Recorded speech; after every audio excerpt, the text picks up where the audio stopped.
Railway ने यात्रियों को सफर में परेशानी न हो और उनके सुविधाजनक और शांतिपूर्ण बनाने के लिए कुछ नियम तय किए हैं। ये नियम सिर्फ नीचे बैठने वालों के लिए नहीं बल्कि ऊपर की सीट पर यात्रा करने वाले यात्रियों पर भी लागू होते हैं। ट्रेन में सफर करने वाले कई यात्रियों के मन में ये सवाल उठता है कि क्या सभी नियम केवल लोअर बर्थ यानी कि नीचे बैठने वालों पर ही लागू होते हैं? क्या अपर बर्थ यानी कि ऊपर की सीट वाले यात्रियों पर कोई नियम नहीं होते? अगर आपके मन में भी ऐसा कोई सवाल है तो हम आपको इस रिपोर्ट में बताएंगे कि आखिरकार अपर बर्थ के लिए क्या क्या नियम लागू होते हैं। अपर बर्थ सीट पर सोने के लिए कई तरह के नियमों को फॉलो करना पड़ता है।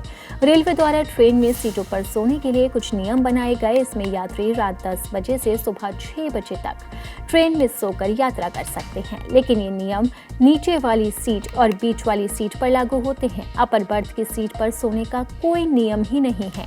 वो दिन में भी चाहें तो अपनी सीट पर जाकर आराम कर सकते हैं। अगर ऊपर की सीट वाला यात्री लोअर सीट पर बैठा है तो रात 10 बजे के बाद वो अन्य यात्रियों को अपनी सीट से उठा सकता है। इसमें आपको अपनी सीट पर जाना होगा।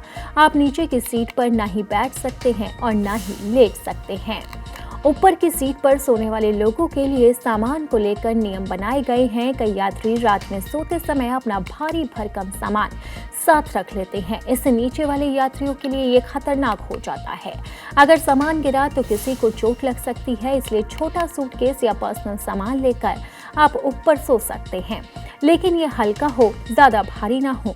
अगर आप ऊपर की सीट पर सो रहे हैं तो इसका ये अर्थ नहीं है कि आप अन्य यात्रियों के परेशान कर सकते हैं। आप अपनी सीट पर अधिकार जमा सकते हैं, लेकिन किसी अन्य यात्री को इसके लिए परेशान नहीं कर सकते। ध्यान रखें कि रेलवे की तरफ से सीटों को लेकर नियम जारी किए गए, इसलिए यात्रियों को इनका ध्यान रखना बेहद जरूरी है। और अपर बर्थ वालों के लिए भी कई नियम लागू होते हैं और अगर वो नियम नहीं मानते हैं तो उन्हें जुर्माना भरना पड़ सकता है।